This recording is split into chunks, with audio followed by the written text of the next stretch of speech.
వరుణ్ తేజ్ మరో 2 రోజుల్లో operation Valentine మూవీతో ప్రేక్షకుల ముందుకు రాబోతున్న విషయం తెలిసిందే. అయితే ఇప్పుడు ఈ మూవీపై గల్ఫ్ దేశాలు నిషేధం వైపుగా ఎందుకు వెళ్తున్నాయో ఇప్పుడు క్లారిటీ వస్తోంది.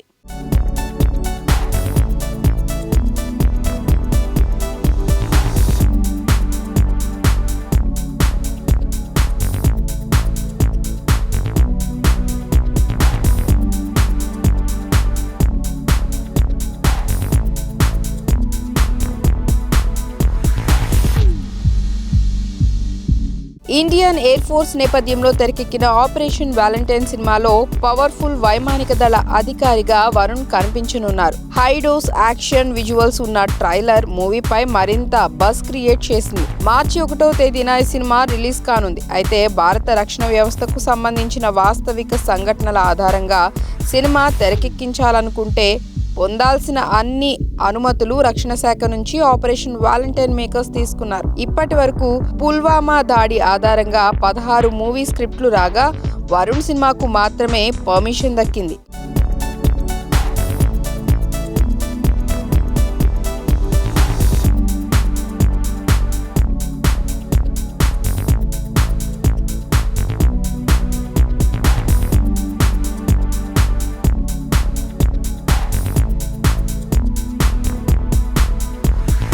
రక్షణ శాఖ తెలిపిన నిబంధనలన్నింటినీ మేకర్స్ పాటించారు. ఇక అధికారుల మద్దతుతో గ్యాలియర్లో 40 రోజుల పాటు షూటింగ్ కూడా చేశారు. ఇంతకంటే మంచి ఛాన్స్ ఉండదు. ఇప్పుడు ఆపరేషన్ వాలంటైన్ మూవీపై గల్ఫ్ దేశాల్లో నిషేధం విధించే అవకాశం ఉన్నట్లు వార్తలు వస్తున్నాయి. ఎందుకంటే ఈ సినిమా పుల్వామా దాడి తర్వాత భారత వైమానిక దళం తీర్చుకున్న ప్రతీకారం చుట్టూ తిరుగుతుంది.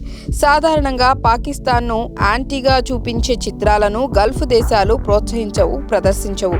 ఇటీవల హృతిక్ రోషన్ హీరోగా నటించిన ఫైటర్తో పాటు యామి గౌతమ్ లీడ్ రోల్లో చేసిన ఆర్టికల్ 370 మూవీపై గల్ఫ్ దేశాల్లో నిషేధం విధించాయి.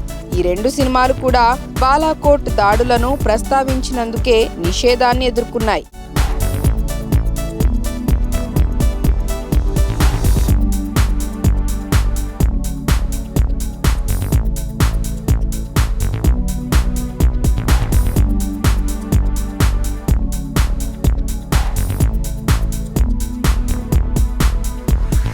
ఇప్పుడు ఆపరేషన్ వాలంటైన్ కూడా ఇదే అంశాన్ని మరింత వివరంగా సరైన రీతిలో చూపిస్తుంది. అందుకే ఈ మూవీని కూడా గల్ఫ్ దేశాలు నిషేధం విధించే అవకాశాలు ఎక్కువగా ఉన్నాయి. అయితే వరుణ్ నటించిన రెగ్యులర్ తెలుగు సినిమా అయ్యుంటే ఈ చిక్కులు వచ్చేవి కాదు. హిందీ తెలుగులో ద్విభాషా చిత్రంగా ఆపరేషన్ వాలంటైన్ మూవీని ప్రముఖ నిర్మాణ సంస్థ సోనీ పిక్చర్స్ గ్రాండ్గా నిర్మించింది. బాలీవుడ్ బ్యూటీ మానుషి చిల్లర్ ఈ సినిమాతో తెలుగు సినీ ఇండస్ట్రీకి పరిచయం అవుతోంది. శక్తి ప్రతాప్ సింగ్ హుడా దర్శకత్వం వహించిన ఈ మూవీ శుక్రవారం విడుదల కానుంది. మరి ఆపరేషన్ వాలంటైన్ చిత్రం వరుణ్ తేజ్కు ఎలాంటి హిట్ అందిస్తుందో చూడాలి.